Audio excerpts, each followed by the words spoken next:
what you're gonna do basically to fire it up, I'm gonna give you a yellow cheater cord. You can borrow it. Yeah, I'll bring it back to you. You need to use a 12 gauge cord. Don't use that thin stuff to run this filter system. So cheater cord will get you back to a regular plug. You'll be able to plug it in. You're gonna have two on. You turn these to the on position, both of those. Okay. Okay. And then you have an on-off switch down here on the bell end of the pump. You turn the filter system on, it should prime itself up. Okay.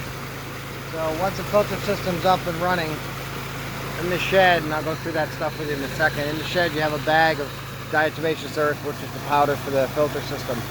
This is an EC40. All you need to remember is the number 4. There's an orange scoop in there. You're gonna, once it's up and running and everything's going fine, you're gonna grab 4 scoops of that white powder. You're just gonna pour it through here. Okay.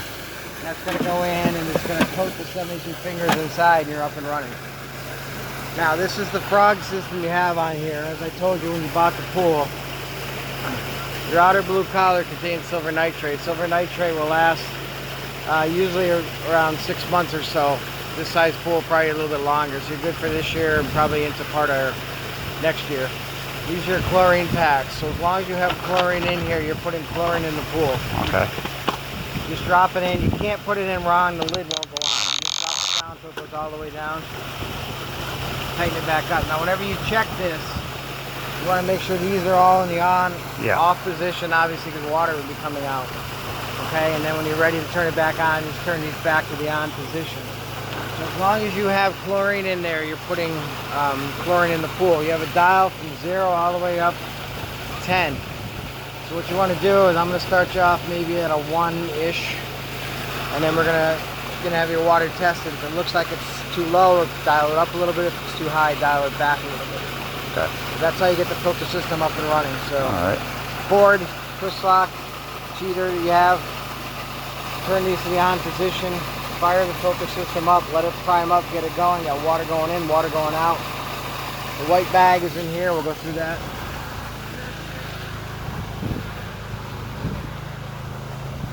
Where's the best place to buy one of those cords? Your place? Probably, Cheater right? cord? Or they just how long is it? No, it's just a short little cord. Oh, but just get a good cord to hitch to it. Something decent. It doesn't have to be 12 gauge, but it's got to be something. Oh, that one will work. Okay. So this is your automatic vacuum. Should have a DVD in it. Tell you how to put it in, how to monitor it. This is your manual vacuum hose, the bowl for the hose, your skimmer brush, and algae brush, all connect onto the same pipe. Yeah. Your vac attachment is the elbow that I had in my hand on top of the skimmer. I'll tell you what that does in a second. So,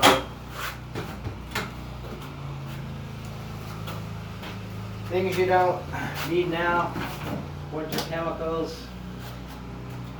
These are the brackets that you attach to that SIG to mount to your deck. You have to take the pickets off, take the handrail off, and then these slide down the back. And wherever they land on top of your deck, you just screw them right down. Okay.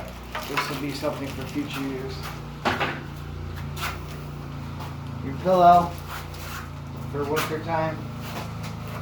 Your lid for winter time. Directions if you get really bored, winter cover for winter time. Okay. Another thing I don't see here is the solar, which I got back ordered. Were you doing the solar or the extra chlorine? I think we're gonna do the solar because of the, just because keep some of the shit out. So, I may not have had one, so when we stop down the store, I'll just try to make sure we get one in for you. All right.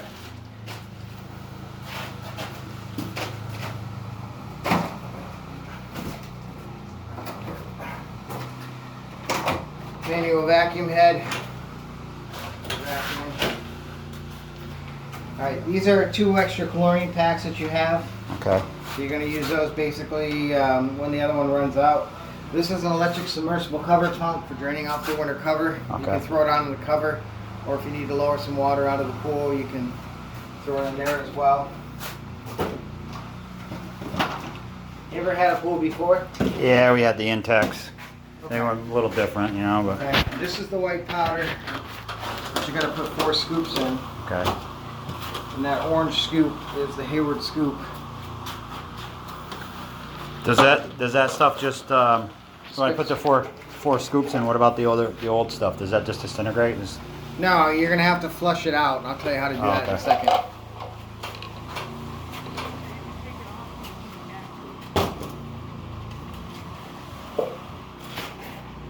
So, when you had your other pool, did you balance the water? Or just put chlorine? We just shocked it and gave it that 7, whatever, 6, 8.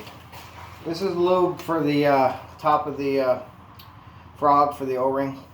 This is a tool for wintertime. You don't need any of that stuff now. Got a thermometer for checking water temperature. You have filter cleaner for cleaning the filter system at the end of the season. Not something you need now.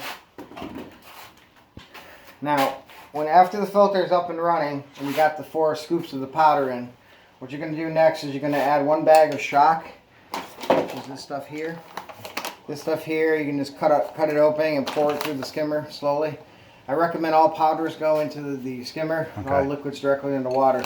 That'll get some shock in the water and kill bacteria. Get it up and running as soon as possible. You have a couple bags of shock. This is a patch kit for patching above or below water, foot bath, or rinsing your feet. After you pour the shock in, I want you to pour this whole quart of 90-day algicide in. This will carry you for the rest of the year. It's algicide. It's part of the frog program. It's going to look like it's defective. It's dark blue, but that's the way it's supposed to be. It looks like squid ink, literally. Okay. But it mixes up in the water and you won't see it. The whole pour thing. this whole quart in as well.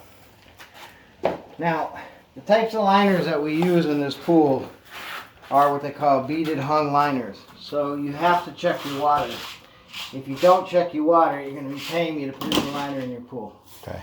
Because what happens is the liner is going to end up growing. When the liner ends up growing, it'll unhook itself from the track. And when it unhooks itself from the track, I can put it back in, but 9 times out of 10 it's not going to stay. So you have to bring your water in to be tested. You have 3 different stabilizers that are used to stabilize the water. I don't know how much you need. You have a water sample bottle there, the clear bottle. So once the filter system's up and running and everything, you can come down to the store. Actually, if you're going to come get that yellow cheater, bring that with you. They'll test it, tell them it's new water, and they're going to tell you how much to put these in. And what they all do is stabilizer is cyanuric acid. Cyanuric acid keeps chlorine in the water longer, so you burn and use less chlorine. If you don't have it in there, you're going to use twice as much chlorine. Right. It's something that's put in at the beginning of the season. You're going to check it every 3 to 4 weeks to make sure with us, to make sure it's okay. But it's not something that changes every single week. The next thing you have is total alkalinity control. What that is it's a pH stabilizer. pH is the amount of acid you have in the water. If you don't have the correct amount of acid in the water, what ends up happening is your chlorine will either break down too fast or not break down at all. So when you have low pH, you have an acid condition, it's an irritant to the eyes. That's why people have swimmers' red eyes. Okay. So you need to adjust it. If the pH is too high in the pool, you have an alkaline condition, which means you have not enough acid in there for chlorine to break down, so chlorine stays suspended in the water and the pool can turn green. Same with the low pH. When the low pH is low, it burns too fast, and you can end up with a green pool as well. All right. So I don't know how much of that you're actually going to need. The last is calcium. Calcium is used to soften the water. If you end up with hard water in the pool, you get staining and scaling, which is a white film that develops on the walls of the pool. It's almost like barnacles. It's very stubborn to get back. So I might not even need that though if it ain't. You probably are. Okay. You guys are going to have to put the SIG in. Screw the rest of the SIG together. So enthused. Anyways, so as I said, the 3 stabilizers, these are all things that don't fluctuate every single week, but they're very important to water chemistry and to protect the liner, so you want to make sure you take care of that. You have a test kit here, which checks for more than you really need to worry about. All you're really going to need to worry about is chlorine and pH. That's all you need to worry about on a weekly basis. If your chlorine is too low in the pool, you have the knob on there on the frog, you dial it up. If it's too high, you dial it down. But as I said, when you look at your test kit, the test kit's going to tell you to keep your chlorine 1 to 3 parts per million. The test kit doesn't know you're using silver. You only want to keep it only at a 1/2 part per million. Okay. So it's almost like a faint yellow color on the test kit. Because if you keep it any higher, you're just wasting chlorine because you got silver there to protect it from turning green. Okay. Which the test kit doesn't know. Your pH is the other thing you really need to check. pH up brings it up into the range. You have pH plus there at the bottom, and pH minus brings it down into the range. Now you only got a small amount of water here compared to some of the other ones. So I always recommend you add a half a pound or a pound at a time to do minor adjusting. If you test it at the lab and it tells you to add 5 pounds, then add 5 pounds. But just guessing, what ends up happening is if you adjust your pH, if it's too low and you put a little bit in, and you put in like 5 pounds, it gets too high, then you're going to use minus to bring it back down. You're going up and down like a yo-yo. Okay. Whereas you're better off just doing a little bit, let it run for like 4 hours or so, recheck it if it needs to go up and down, then you adjust it accordingly. And then in terms of the filter system, the way the filter system works is you have 4 pounds of powder in there initially. Now you could probably go the rest of the season and not change the powder in the filter system, but it's not recommended. Think of it as the oil in your car. If you don't change the oil in your car, it just works harder than it has to, but it should be changed. I always tell people every 3 to 4 weeks change the powder. You have almost 6 charges in that bag.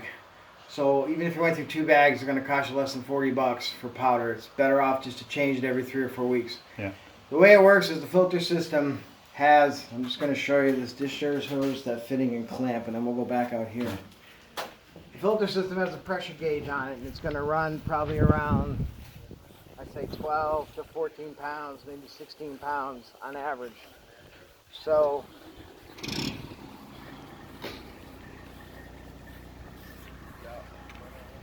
when you initially turn it on, you're going to see it shoot up. As it starts to filter out any imperfections in the water, the pressure is going to start to build up. When you first turn this on, it's going to be shooting out like a rocket. Yeah. You have a directional eyeball on here. You can aim it up or down if you want it to go in different directions.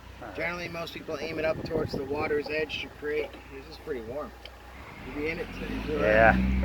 Tanker out there. Anyway, so you aim it up at the surface, and it'll go around and create a whirlpool and draw everything out so the skimmer will catch it. You have a basket there, and you have a basket on the pump. Obviously, if you need to empty the basket one, you have to shut the valves off with the power off to be able to do that. So when the filter system's running, as I said, it's about 12 to 14 pounds. After some time goes by, it's going to build up to say 20, 25 pounds. When it's up to 20 to 25 pounds, you're going to notice that the water flow isn't very brisk back to the pool anymore. Okay? The way to fix it is you have to do what they call bumping the filter system. You shut the power off down there. Okay? Grab this handle here 15, 20 times. It takes the 72 fingers inside and it knocks the muck to the bottom of the tank. You hit the switch back on, the pressure should go right back down where it was. It's very brisk, just the way it was before. Now you're going to get to a time, no matter how many times you bump it, the pressure won't go down. Okay? And that's when it's time to change the powder. Or, like I said, if it gets to 3 or 4 weeks, you know, I would definitely change it no matter what. So to change the powder, it's very simple. What you do basically is you shut the power off. You have 3 of these on your pool. You have another one down here on the bottom of the tank. Okay? Your winter plug as part of your kit is down here, and the reason we leave that in is these balls inside here are plastic. So the DE is crushed sea salt, so it has an abrasiveness to it. So what ends up happening is the ball eventually will get scratched from turning it on and off. It's going to start to drip and leak. If you leave the winter plug in there, it'll never leak. Okay. That's why we always just leave it inside there. But anyways, so when it comes time to change it, you basically just shut the power off as you see it here. Okay? You're going to take the winter plug out. You have another hose adapter in your shed, the white fitting that's in there. You have a hose clamp in your shed, and you have 25 feet of discharge hose. You just hand tighten it in, doesn't have to be anything fancy. Tighten the clamp on and run your discharge hose out. What you're going to do is then turn the valve to the on position, and then you're going to hit the power switch. You're going to blast it out. It's going to look just like wet chalk coming out the end of the hose. Once it starts coming out clear, you shut the power off, okay? You don't have to shut any of this off. Grab this 15, 20 times. 15, 20 times, and then you hit the power back on, you blast it out again. Sometimes DE cakes up in between the 72 fingers you have inside there. So a lot of times what people do is they complain about these filter systems. My filter's running high pressure, and the reason is, if you started off with 4 pounds, you only flushed 3 of them out, then you added 4, now you got 5, then you got 6, now you get 7, and the filter can't run because there's too much DE clogged up inside there. So like I said, you connect everything up, turn it to the on position, hit the power switch, blast it out till it looks like all the wet chalk's out. It'll literally take a minute, minute and a half tops, okay? Shut the power off quickly, 15, 20 times. Hit the switch again, blast it out again.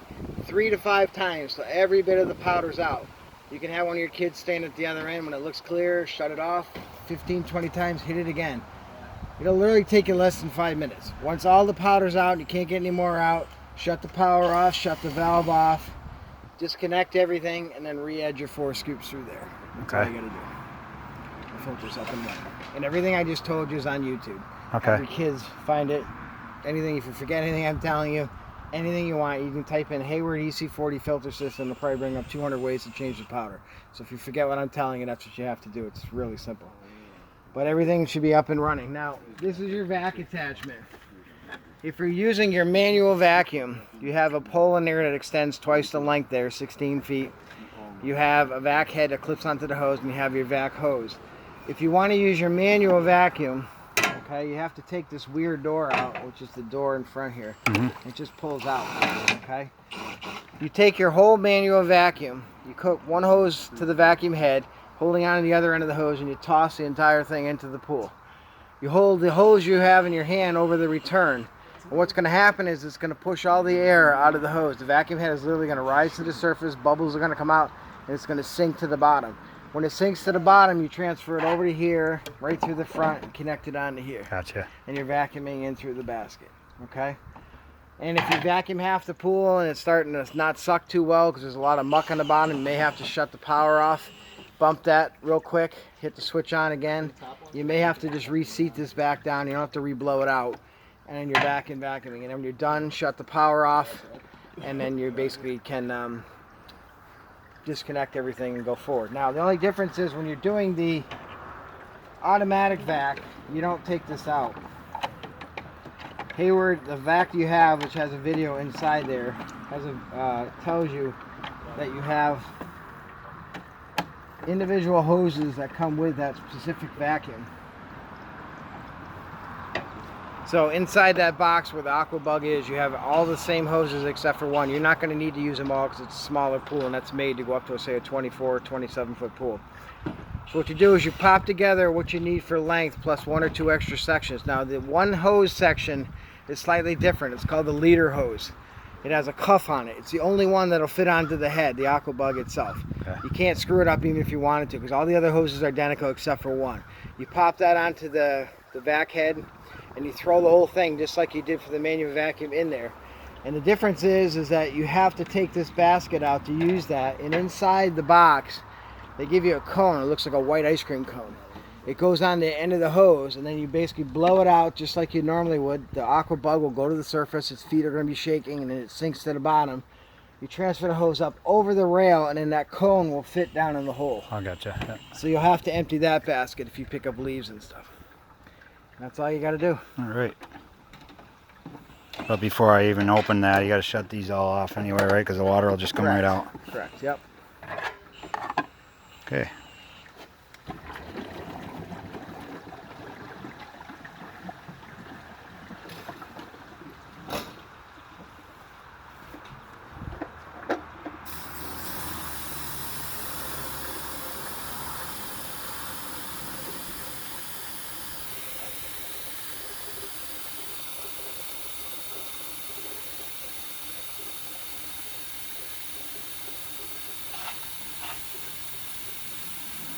Now the bottom of that ladder, there's nothing sharp, but we sell ladder mats, or if you want to get a Rubbermaid bath mat, just put a little piece underneath it just to protect the liner. Okay.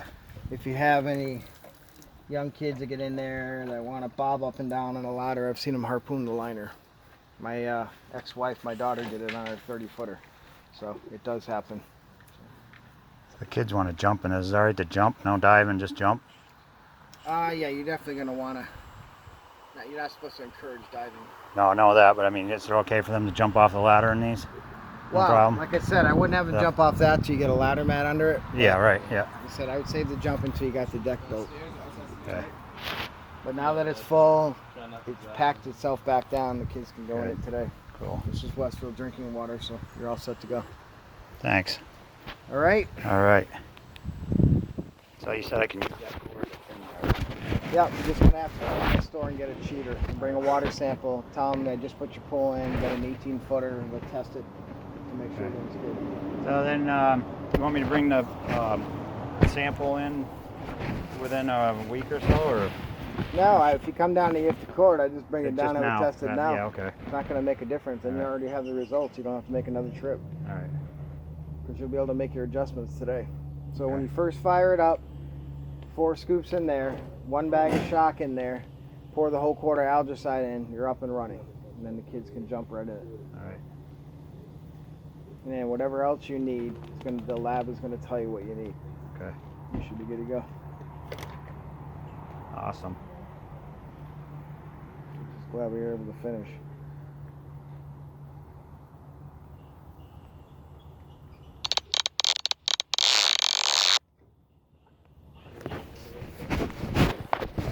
Nice.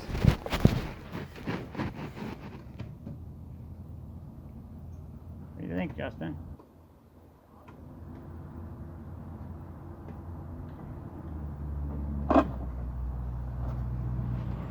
Just make sure that the rim here, you start to see any visible track that the wall fits in. Try to put some dirt back. Especially here, because a lot of times water splashes out when they jump in the pool. It comes out of here. All right. And it has a chance to undermine. If it undermines, it creates a cavity. The liner drops. The only way to fix it is take the water out of the pool.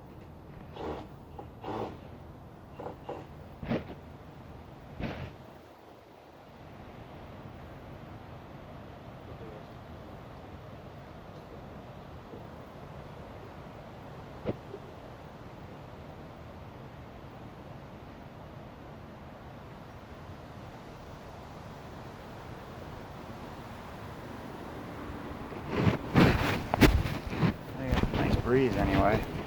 Yep.